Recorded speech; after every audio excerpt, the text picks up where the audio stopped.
بسم الله الرحمن الرحيم.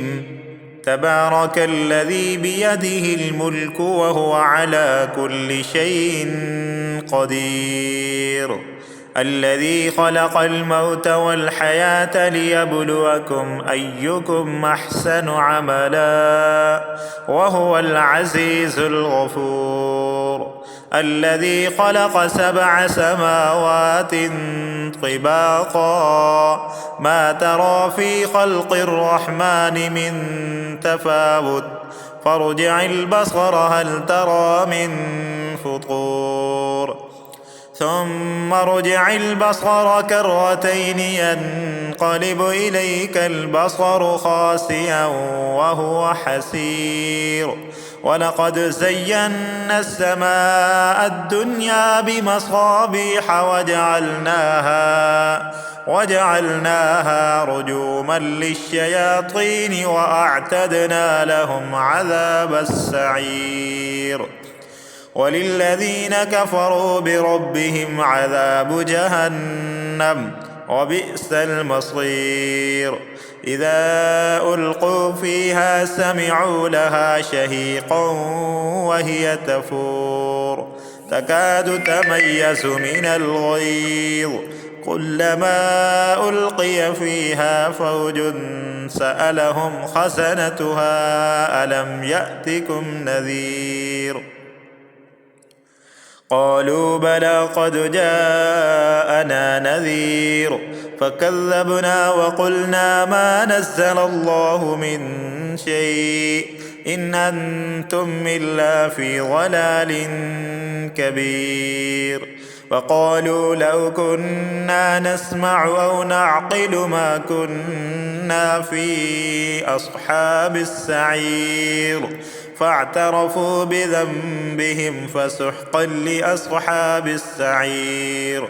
إن الذين يخشون ربهم بالغيب لهم مغفرة وأجر كبير، وأسروا قولكم أو اجهروا به إنه عليم بذات الصدور، ألا يعلم من خلق وهو اللطيف الخبير. هو الذي جعل لكم الأرض ذلولا فامشوا في مناكبها وكلوا من رزقه وإليه النشور.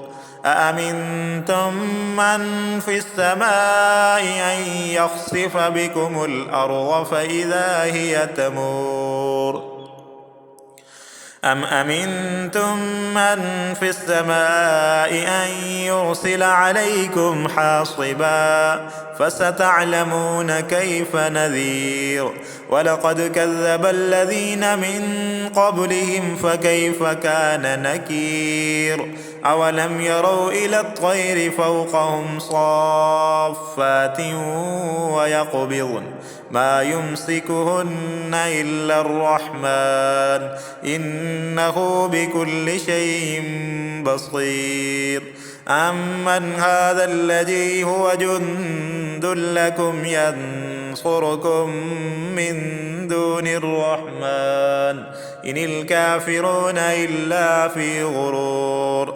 أمن هذا الذي يرزقكم إن أمسك رزقه بل لجوا في عتب ونفور. أفمن يمشي مكبا على وجهه أهدى أمن يمشي سويا على صراط مستقيم. قل هو الذي أنشأكم وجعل لكم السمع والأبصار والأفئدة قليلا ما تشكرون. قل هو الذي ذرأكم في الأرض وإليه تحشرون. ويقولون متى هذا الوعد إن كنتم صادقين. قل إنما العلم عند الله وإنما أنا نذير مبين. فلما رأوه زلفة سيئت وجوه الذين كفروا وقيل هذا الذي كنتم به تدعون قل أرأيتم إن أهلكني الله ومن معي أو رحمنا فمن يجير الكافرين من عذاب أليم قل هو الرحمن آمنا به